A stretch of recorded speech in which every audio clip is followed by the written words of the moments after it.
Combien de temps mets-tu pour recruter le bon profil dans ton entreprise? 3, 6 mois, parfois plus? Et pendant ce temps, le poste reste vide, l'équipe est en sous-effectif et la croissance est à l'arrêt. En France, recruter un cadre prend en moyenne 12 semaines selon l'APEC. Pour décider, les entreprises font en moyenne 8 entretiens sur 39 jours. Et souvent, le candidat a déjà accepté ailleurs. Résultat, 15% de turnover chaque année, surtout parce que le process est trop lent et mal cadré. Dans cette vidéo, on va voir ensemble comment recruter vite et bien pour les dirigeants de PME et de TI et réduire ton délai à 30 jours ou moins, comme je l'ai déjà fait en recrutant 20 talents en un mois pour une entreprise.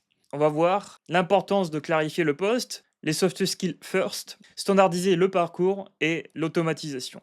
On va voir les constats et chiffres pour te donner une idée. La durée moyenne d'un recrutement d'un cadre aujourd'hui en France est de 12 semaines selon l'APEC. Le nombre moyen d'entretiens est de 8 entretiens, 39 jours en moyenne. Le turnover de 15% par an. Et un cas classique, c'est quand le process est trop long, les candidats sont perdus et bien souvent, ils vont voir ailleurs chez un autre concurrent. Les erreurs fréquentes, c'est que tu cherches la perle rare. Mais en vérité, elle n'existe pas. C'est pour ça que tu mets beaucoup trop de temps à vouloir recruter le meilleur. Et bien souvent, on recrute juste pour remplir une case. Et ça, c'est un mauvais fit. Une décision trop lente, les candidats partent ailleurs. Et évaluer uniquement les hard skills, les compétences techniques, sont une erreur.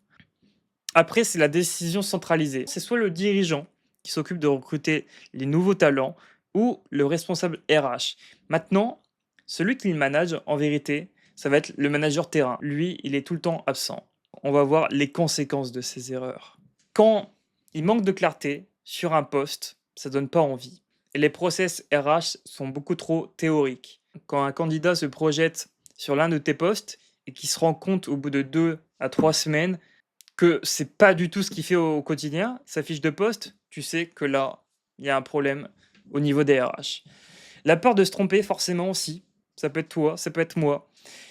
Et ça rallonge les délais. Et en quatrième cause de ces erreurs, c'est qu'il n'y a pas de standardisation du parcours. Une mauvaise répartition des rôles entre RH, dirigeant, manager. Là, il faut la clarté avant tout et qui est responsable de quoi dans le parcours. Et bien sûr, une absence de KPI en recrutement, c'est comme une voiture. Tu as un tableau de bord. Si demain je te dis, j'enlève ton tableau de bord de ta voiture, tu ne peux plus conduire normalement. Et ça, c'est un souci. Je vais te donner la méthode pour recruter vite et bien. La méthode, en premier, c'est important de clarifier le poste. Comment tu clarifies le poste alors? En premier, dans le poste, tu marques les tâches qu'il fait au quotidien. Et là, on ne parle pas de théorie. Je veux vraiment qu'un manager ou un de tes collaborateurs puisse analyser le prochain poste et ses tâches opérationnelles qui sont super importantes. Les responsabilités aussi, parce que quand tu n'as pas de responsabilité, tu n'as pas envie de bien faire les choses. C'est simple. Tu mets ton prochain candidat acteur de ta société. Et bien sûr, les attentes. Jusque où on veut qu'il travaille. Jusque où est son périmètre d'action.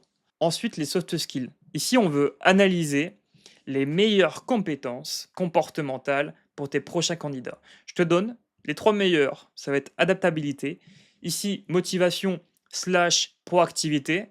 Et le potentiel de ton candidat.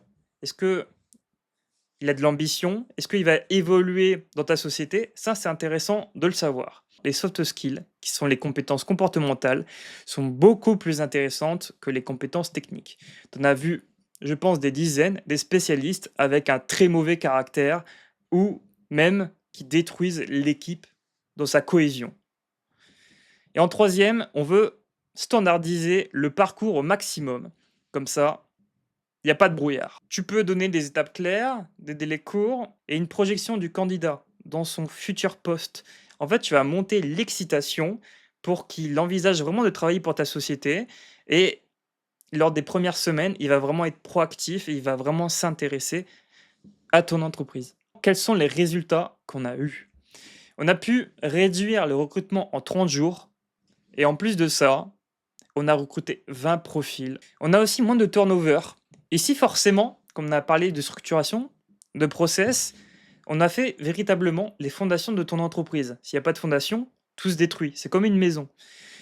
C'est pour ça que Grâce à ce que je t'ai donné, la méthode, tu peux vraiment développer une équipe autonome où tu pourras faire tourner ton entreprise sans toi. Si tu veux aller plus loin et tu veux vraiment passer à un cap dans l'aspect recrutement et délégation pour avoir les top profils pour ta boîte et d'avoir une productivité hors norme dans ton secteur, tu peux prendre un pré-diagnostic offert de 45 minutes avec nous et on va voir comment précisément on peut t'aider dans ton cas. Moi, c'était Alban AI et je te dis à très bientôt.